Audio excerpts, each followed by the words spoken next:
옛날에 제가 저를 20대 때 소개하라 그러면 저 미친 사람입니다 이렇게 소개를 했어요. 그래서 제 이름이 정민철인데 받침을 다 빼면 저 미쳐, 그래가지고 저는 미친 사람입니다, 주님께 미쳤습니다 막 이렇게 하면서 소개를 했더니 우리 권사님 한 분이 너무 웃긴다고, 아니 그게 뭐가 웃깁니까?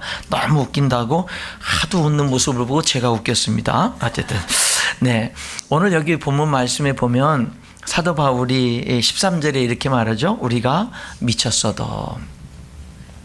여러분 요즘에 보면 사람들이 교회를 다니기 시작하면 교회를 안 다니는 가족들이 그런 말 합니다. 교회 다녀도 미치지는 마라, 이런 말을 종종 듣습니다. 예수를 믿어도 미치지 마라, 점잖게 믿어라, 이렇게 얘기를 하죠.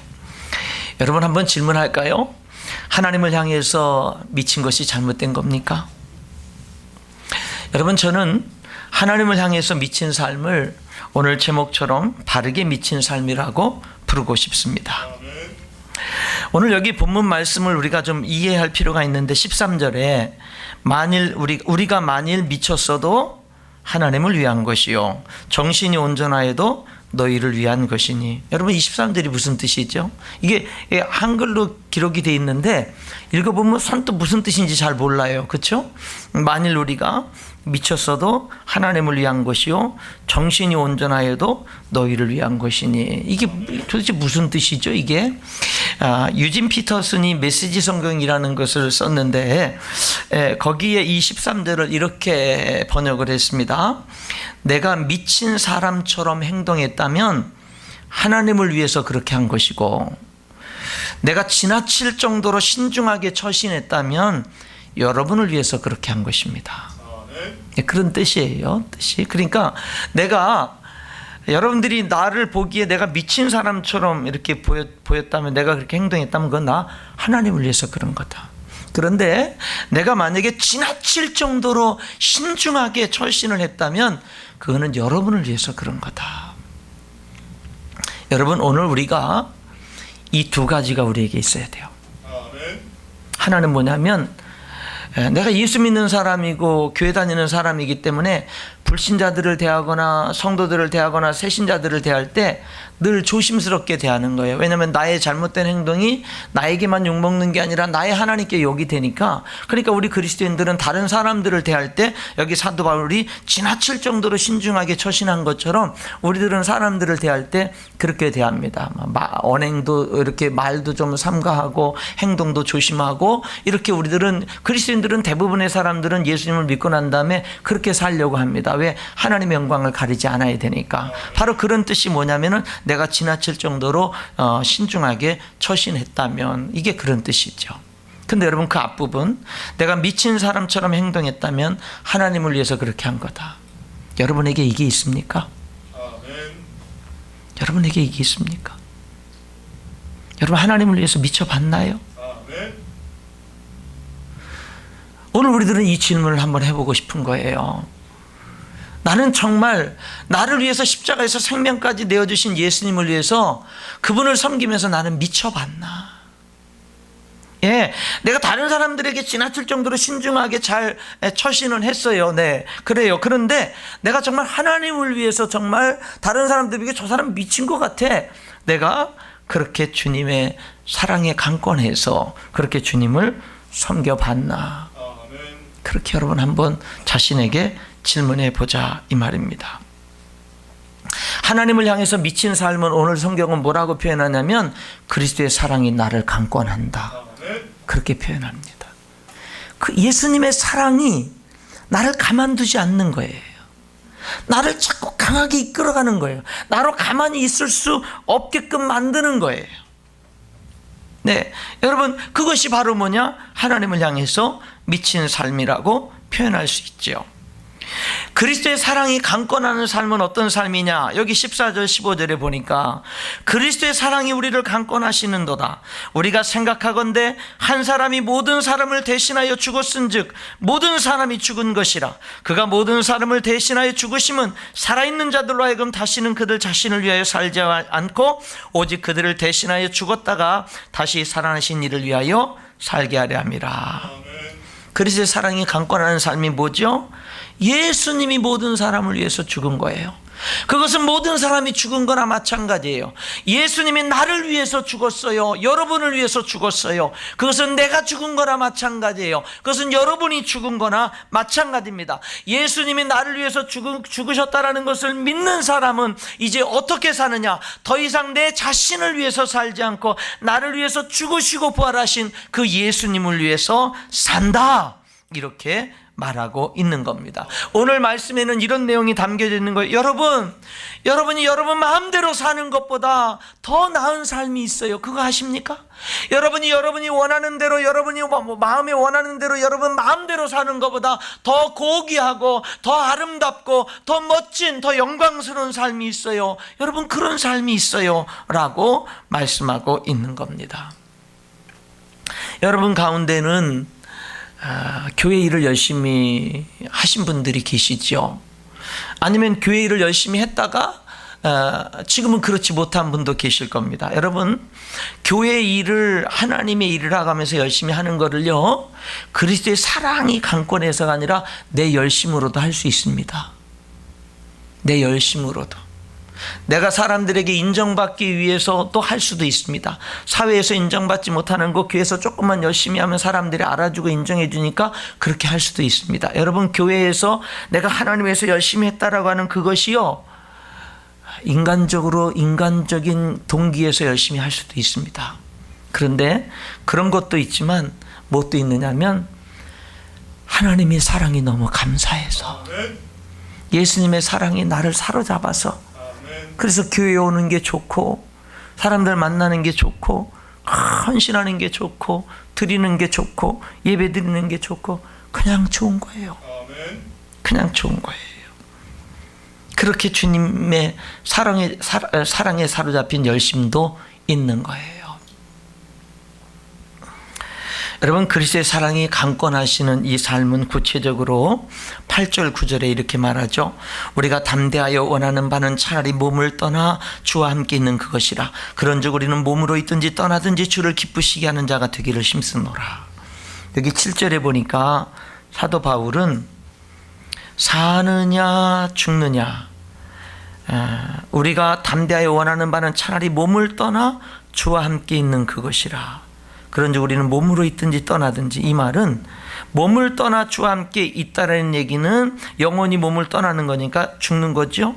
그래서 하늘나라의 하나님과 함께 있는 거예요.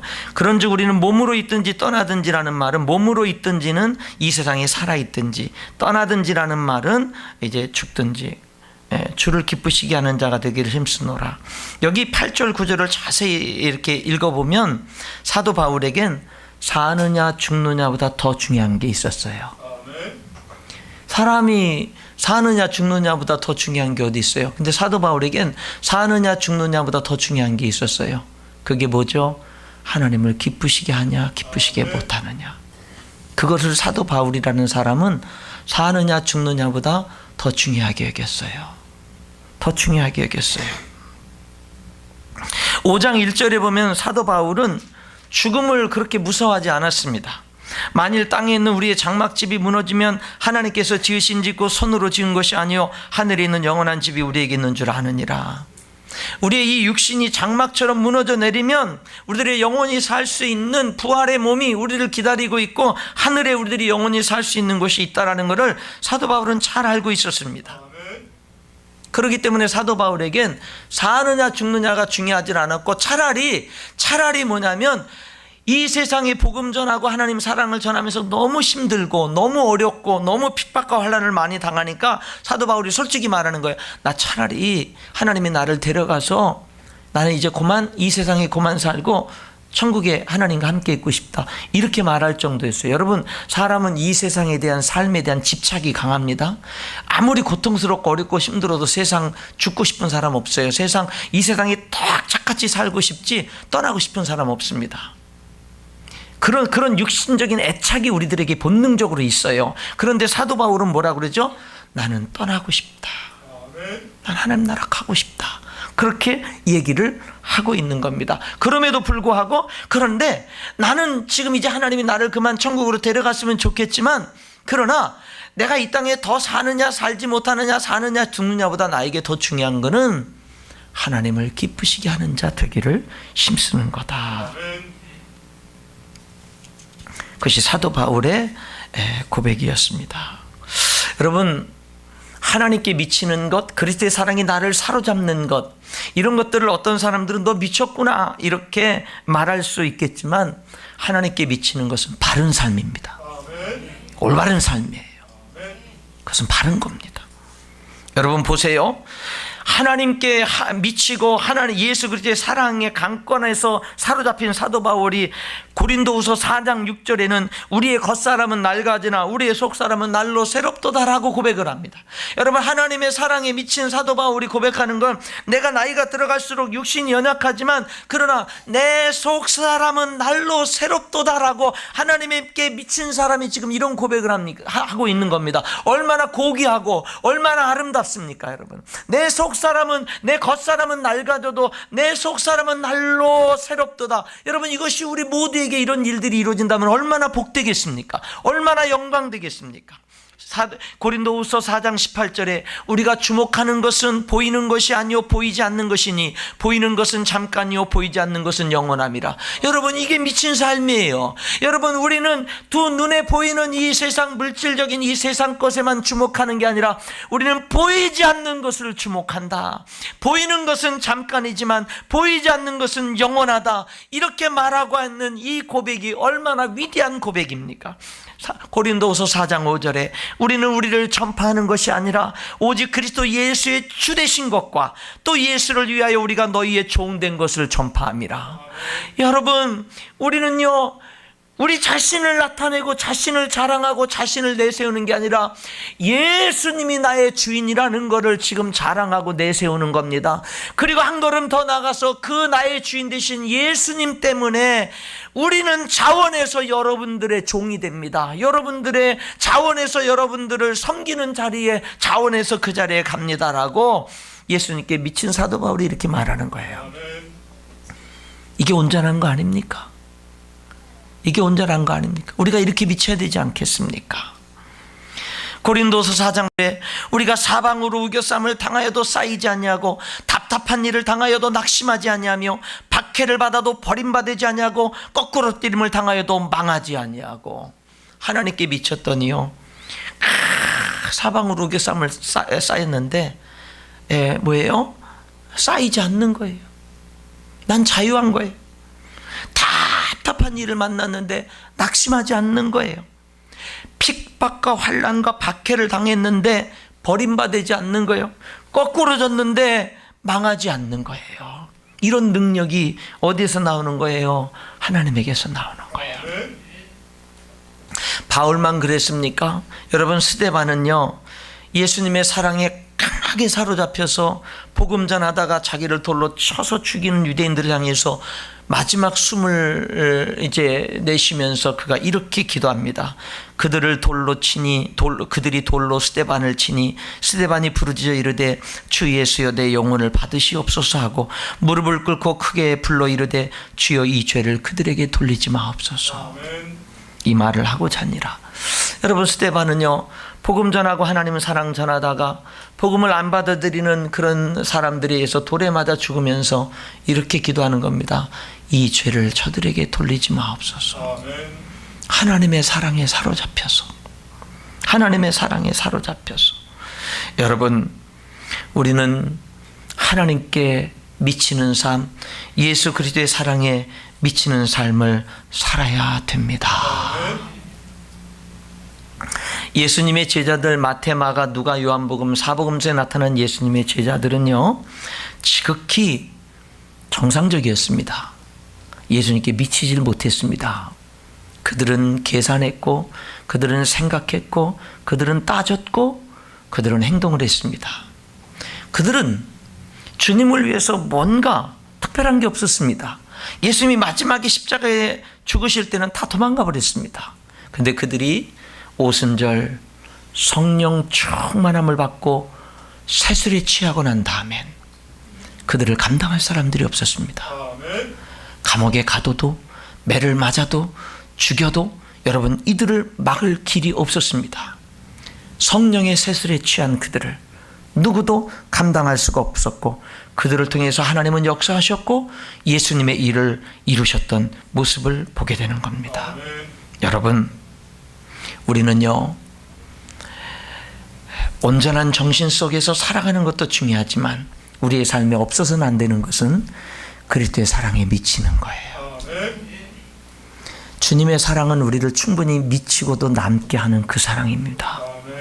우리가 너무요, 하나님을 믿는데 얕게 신앙생활해요.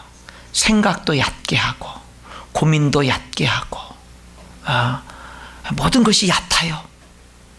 그러나 여러분, 한번 좀 더 깊이 십자가의 사랑을 생각해 보십시오. 제가 한 은퇴 목사님의 메시지를 동영상을 통해서 들었습니다.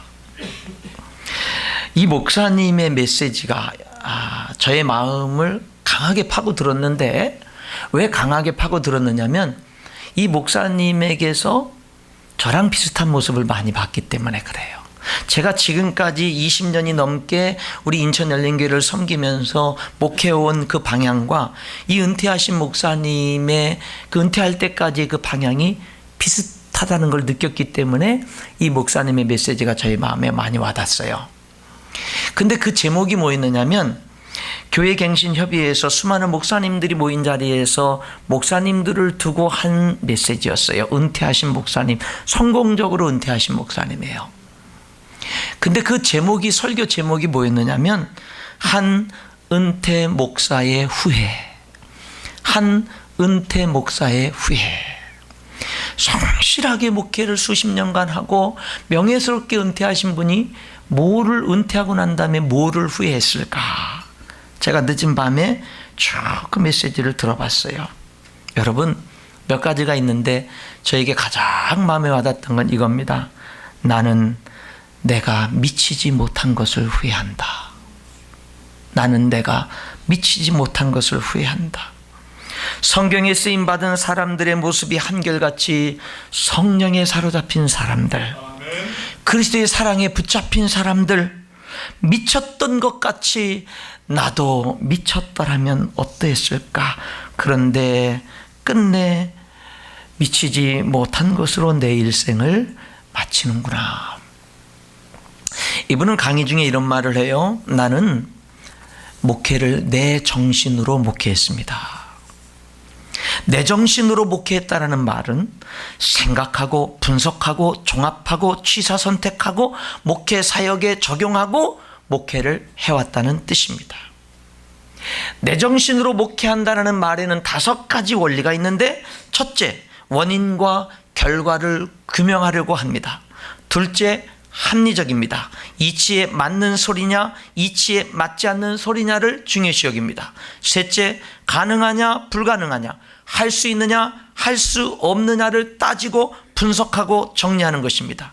넷째, 그것이 내게 이롭겠느냐, 해롭겠느냐, 덕이 되겠느냐, 해가 되겠느냐, 덕이 되면 하고 해가 되면 하지 않는 것입니다. 5번째, 도덕적인 원리로서 그것이 선하냐 악하냐, 다른 사람들에게 칭찬을 듣겠느냐 욕을 먹겠느냐, 이 5가지 원리를 가지고는 생각하고 분석하고 종합하고 취사 선택해서 그 목회 생활에 적용하는 것, 그 내 삶에 적용하는 것, 이것이 바로 정신으로 목회하는 것이고 정신으로 신앙생활하는 것이다.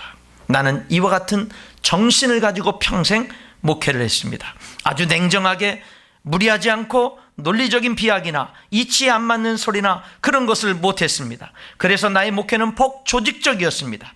설교도 상당히 논리적이고 조직적이었습니다. 이치에 안 맞는 설교를 하지 못했습니다. 그러나 예수 믿는 것은 내 정신으로 하는 것이 아니라는 것이 나의 결론입니다. 그러나 목회는 내 정신으로 하는 것이 아니라는 것이 나의 결론입니다. 내가 그렇게 평생을 바쳐서 섬긴 교회, 그 성도들을 은퇴하고 나서 내가 돌이켜 보니까 머리는 커진 교인은 길렀어도 가슴이 뜨거운 신자는 못 길렀습니다. 이런 말을 했어요. 제가 이분의 이 메시지를 들으면서 저의 목회 스타일하고 비슷하다고 느꼈어요. 제가 이렇게 지금까지 20년을 달려왔거든요. 그러면서 제가 질문을 던진 게 뭐냐면, 우리 인천열린교회 성도들은 머리가 큰 성도들인가, 가슴이 뜨거운 성도들인가? 내가 앞으로 내 남은 생애를 어떻게 주님을 섬겨야 되겠는가? 이분은 계속 이렇게 전합니다. 목사님들, 목회는 제정신으로 하는 것이 아닙니다. 모세는 제정신으로 애굽으로 못 갔어요. 모세는 마른 막대기로 홍해를 제정신으로는 못 갈랐습니다. 하나님은 미친 사람을 데리고 큰 일을 하십니다. 기적을 나타내십니다. 다윗은 제정신 가지고 골리앗 앞에 나설 수 없었습니다. 엘리야는 제정신 가지고 갈멜산 대결을 할 수 없었습니다. 미친다는 말이 뭡니까? 맹목적으로 열광한다는 말이 아닙니다. 감정적으로 흥분해 열광하라는 말이 아닙니다. 미친다라는 말은 똑똑한 신학 바탕 위에, 확실한 교리 위에, 정리된 목회 신학 위에 하나님의 영광에 부딪히는 거, 하나님의 영광이 나를 정복해버리는 거, 그게 미치는 것입니다. 사도 바울은 셋째 하늘에 천국에 갔다 왔다고 고백하죠.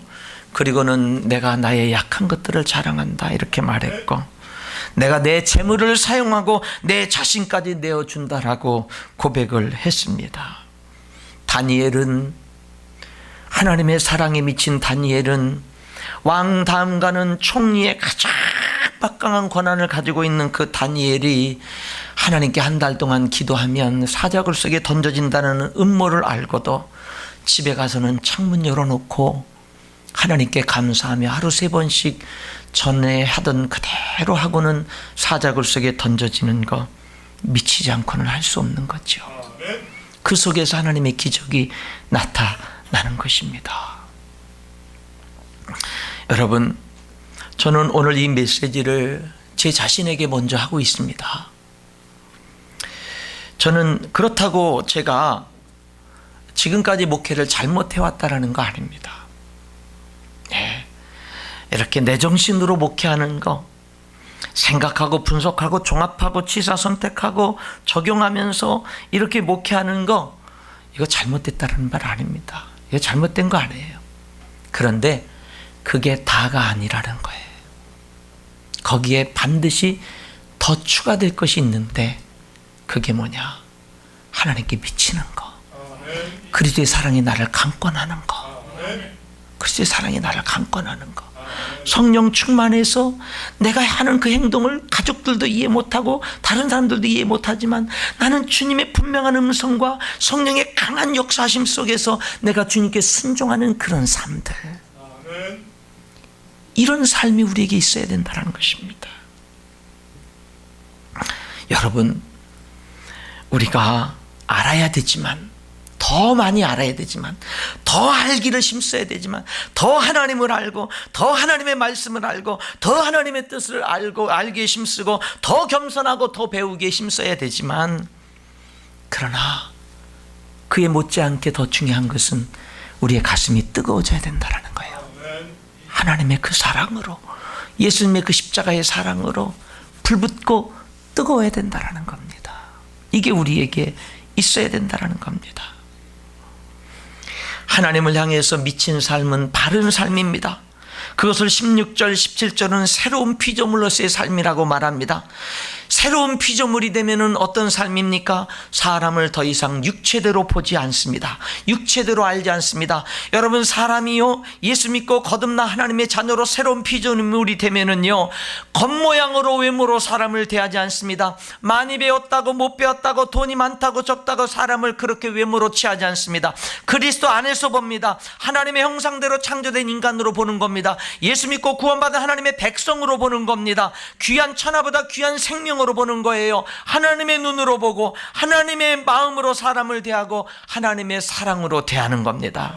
여러분, 거듭난 사람은요, 새로운 피조물인 사람은 예수님도 육신대로 알지 않습니다. 여러분, 예수님은 성자가 아니에요. 예수님은 하나님이십니다. 성경에 보면 예수님을 육체로 알았다가 예수님을 바르게 알게 된, 그렇게 돌이킨 사람들이 있습니다. 사도 바울입니다. 사도 바울은 예수님을 육신대로만 알았기에 교회를 핍박했고 믿는 자들을 핍박했고 다 잡아 죽이는 데 앞장섰습니다. 그런데 부활하신 예수님을 다메섹 도상에서 만난 이후로 사도 바울은 그 이후로 예수님을 육신대로 알지 않냐고 나의 주시며 나의 하나님이라고 고백하는 그런 삶을 살았어요. 예수님의 육신의 형제들, 여러분, 야고보라든지 육신의 형제들은 예수님을 주님으로 받아들일 수가 없었습니다. 육체대로만 알았어요. 그런데 이 죽으신 예수님이, 십자가에 죽으신 예수님이 부활하시고 난 다음에, 부활하신 예수님을 만나고 난 다음에 이 형제들은 예수님을 향해서 주님이라고 고백하는 모습을 보는 거예요.